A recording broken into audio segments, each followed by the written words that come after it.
Hello नमस्कार हमारे channel में आपका स्वागत। हम आपको बहुत ही महत्वपूर्ण जानकारी देने वाले हैं अतिथि शिक्षकों को लेकर। अतिथि शिक्षक और नियमित शिक्षक एक समान है, ऐसा कहा है डीएम साहब ने, कलेक्टर साहब ने, दमोह जिले के हैं। इन्होंने स्पष्ट कहा है कि अतिथि शिक्षक और नियमित शिक्षक एक समान है और सभी को एक समान वेतन मिलना चाहिए और सभी को जो भी छुट्टियाँ रहती हैं अतिथि शिक्षकों को भी मिलना चाहिए जो नियमित शिक्षकों को मिलती हैं, और एक समान होना चाहिए। तो मैं पूरी विस्तार से जानकारी देने वाला हूँ, लाइव वार्ता भी सुनाने वाला हूँ। दमोह कलेक्टर क्या कह रहे हैं अतिथि शिक्षकों को लेकर, नियमित शिक्षकों को लेकर, बच्चों के रिजल्ट सुधारने को लेकर इनका क्या कहना, और अतिथि शिक्षकों का नियमितीकरण होना चाहिए कि नहीं, इसको लेकर भी इन्होंने स्पष्ट किया है। तो आप वीडियो में बने रहें, वीडियो पूरा जरूर देखें। वीडियो अच्छा लगे तो लाइक करें और चैनल को सब्सक्राइब जरूर करना इसमें अपडेट पाने के लिए। जब पढ़ाने का मामला होता है, अतिथि शिक्षक और रेगुलर शिक्षक में हम सबको एक जैसा मानते हैं, हमारे दिमाग में कोई भेदभाव नहीं है जब पढ़ाने की बात आती है। तो इसीलिए आप भी उतने ही इंपॉर्टेंट हैं जितने इंपॉर्टेंट हमारे रेगुलर शिक्षक हैं। दूसरी बात मैंने आपसे ये कही कि आप परीक्षाओं में केवल 2.5 महीने का समय बचा है, खासतौर से 10वीं और 12वीं की। अगले 2.5 महीनों के अंदर हमको कमर कस के तैयारी करनी है कि हम अपने स्कूल का रिजल्ट सुधारें। दमोह जिले के पिछले 2-3 साल के रिजल्ट निराशाजनक रहे हैं और यदि उस रिजल्ट को हमको सुधारना है तो हर स्कूल के हर शिक्षक को काम करना पड़ेगा। अतिथि शिक्षक जो है कंपैरेटिवली यदि हम देखें तो वो यंग है, और यंग व्यक्ति जब नौकरी में आता है तो एनर्जेटिक तो होता ही होता है, उत्साह होता है, ऊर्जा होती है, काम करने की इच्छा शक्ति होती है। इसीलिए मेरी आपसे अपेक्षा है कि अगले 2.5 महीनों के अंदर आप तन मन धन से काम करें और अपने स्कूल का, अपनी क्लास का रिजल्ट इंप्रूव करने के लिए जी जान लगा लें। इसके लिए आपको एक रणनीति तैयार करना पड़ेगी और उसके कुछ कंपोनेंट मैं आपको बताना चाहता हूं कि क्या क्या रहेंगे। पहला कंपोनेंट रणनीति का यह है कि आप रोजाना स्कूल समय पर उपस्थित हों। जब तक आप समय पर उपस्थित नहीं होंगे, आप ये अपेक्षा नहीं कर सकते दूसरे लोगों से कि वो समय पर उपस्थित हों। विद्यार्थियों से आप अपेक्षा नहीं कर सकते, तो आप समय पर उपस्थित हों और पूरे समय स्कूल में तन्मयता के साथ पढ़ाएं। दूसरी चीज ये कि हम सभी स्कूलों में एक्स्ट्रा क्लासेस शुरू कर रहे हैं, रेमेडियल क्लासेस शुरू कर रहे हैं। सभी अतिथि शिक्षक जो है इन क्लासेस में लगातार जाएंगे और अपना पढ़ाने का काम करेंगे। तीसरी चीज, ऐसे विद्यार्थी जो अनुपस्थित रहते हैं, आप सभी को वार्डन टीचर बनाया गया होगा।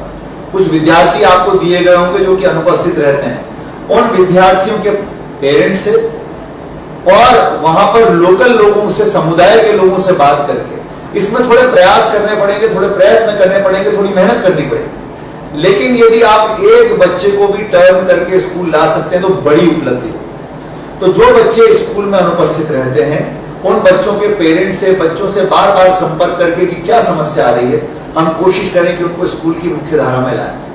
यदि कोई बच्चा बिल्कुल नहीं आ पा रहा तो उनको वीडियो के माध्यम से, ऑडियो के माध्यम से, पीडीएफ के माध्यम से स्टडी मटेरियल देने के प्रयास करें ताकि बच्चे स्कूल में लगातार आए।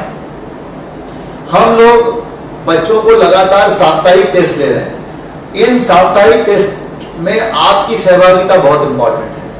आप कॉपी जांचें, चेक करें कि बच्चे कैसा कर रहे हैं और उसमें कितना सुधार लाया जा सकता है, उसके लिए हम लगातार प्रयास करें। बच्चों को लगातार अच्छे तरीके से अभ्यास करवाइए, चाहे वो एफएलएन गतिविधियां यदि हैं, यदि 1ली से 5वीं या 8वीं तक के आपके टीचर्स हैं तो उसके लिए आपके पास अभ्यास पुस्तिका है, उसमें लगातार अभ्यास कराएंगे।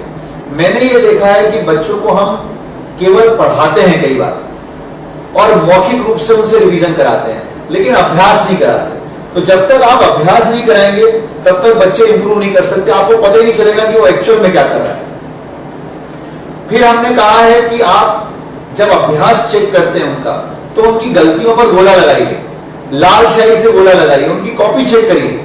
कॉपी जितना आप चेक करेंगे, मैंने ये देखा है, कल हम प्राचार्यों से बात कर रहे थे तो एक प्राचार्य ने हमें बताया कि जब हम कॉपी चेक करके नंबर देते हैं तो बच्चे हमारे पास बड़े उत्साह से आते हैं कि सर मुझे नंबर दीजिए, मेरे कितने नंबर है, मेरे कितने नंबर है। हर बच्चा ये कोशिश करता है कि उसको कुछ नंबर मिले, भले 0 नंबर मिले, लेकिन वो आता है उत्साह के साथ। तो हर बच्चे की कॉपी जांचिए ठीक तरीके से और उनकी त्रुटियों पर गोला करिए। इसके बाद अगला पॉइंट इंपॉर्टेंट ये है कि हमने क्लास में 2 तरह के बच्चे बांटे हैं, प्रबल और प्रखर।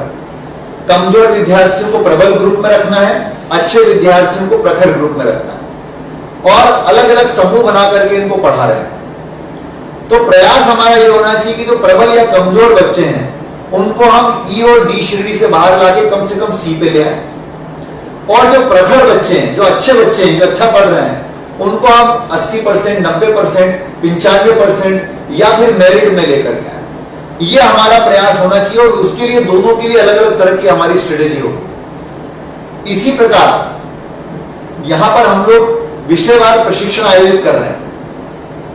आप में से कई अतिथि शिक्षक इन प्रशिक्षणों को ज्वाइन कर रहे हैं, तो प्रशिक्षण में आप अपनी समस्याएं बताएं कि हम